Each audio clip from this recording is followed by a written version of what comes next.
বাড়ির উঠান, পাশে একটু খালি জায়গা, আর তাতে গড়ে উঠেছে সবুজের এক নতুন গল্প। কুড়িগ্রামের খোকাদহ ইউনিয়নের অবসরপ্রাপ্ত শিক্ষক সাইফুর রহমান সময়ের সঙ্গে সঙ্গে বেছে নিয়েছেন এক সৃজনশীল পথ। নিজের আগ্রহ আর যত্নে তিনি সাজিয়ে তুলেছেন বাড়ির ভেতরেই নানা রকম সবজি বাগান। জোতে করে লাগিয়েছেন লাউ, আদা, মরিচ, শসা, সাদা ধুন্দল সহ নানা মৌসুমী সবজি।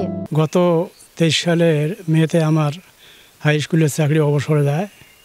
আমি এখন বাড়িতে বসা আছি, এই জন্যে বাড়িতে টুকিটাকি শাকসবজি, আদা চাষ, লাউ, কুমড়ে, সাদা ধুন্দুল, এগুলো আমি এই যে নেট আনিয়ে এখানে বিভিন্নভাবে জাংলি দিয়ে আমি চাষ করতেছি।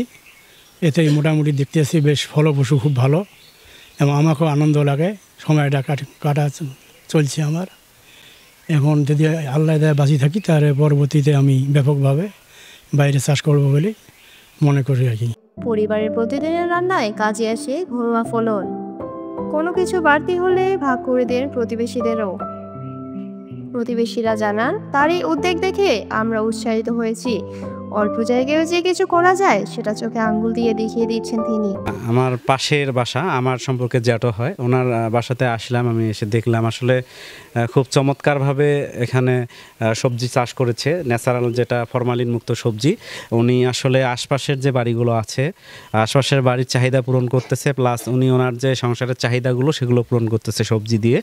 পাশাপাশি যদি বলা চলে, উনি অবসর গ্রহণের পর থেকে আমি দেখেছি উনি কোনো না কোনো কৃষিকাজের সাথে যুক্ত ছিল বা কৃষিকাজ করতেছে। ইনি অবসর যাওয়ার পরে ওনার নিজ উদ্যোগে তার বাড়ির আশেপাশে যে ফাঁকা স্থানগুলো আছে সেগুলোতে সবজি চারা লাগাইছে, অনেক ভালো হয়েছে। আমরা আসি, ওনার কাছ থেকে পরামর্শ নেই যে আমরা যেন আমাদের অবসর সময়ে আমাদের বাড়ির যে ফাঁকা স্থানগুলো আছে সেগুলো যেন আমরা এরকম করে সবজিতে পরিপূর্ণ করতে পারি। একজন শিক্ষক তার অবসর জীবনকেও যেভাবে গড়েছেন সৃজনশীলতায়, তা শুধু অনুপ্রেরণায় নয়, বরং শেখানোর মতো একটি পাঠ। সাইফুর রহমানের এই ছোট্ট সবুজ উদ্যোগ আমাদের মনে করিয়ে দেয়, যতটুকু আছে ততটুকুতেই শুরু করা যায় সম্ভাবনা চাষ। আবিদা সুলতানা রুকু, নিউজ ডেস্ক, তৃণমূল।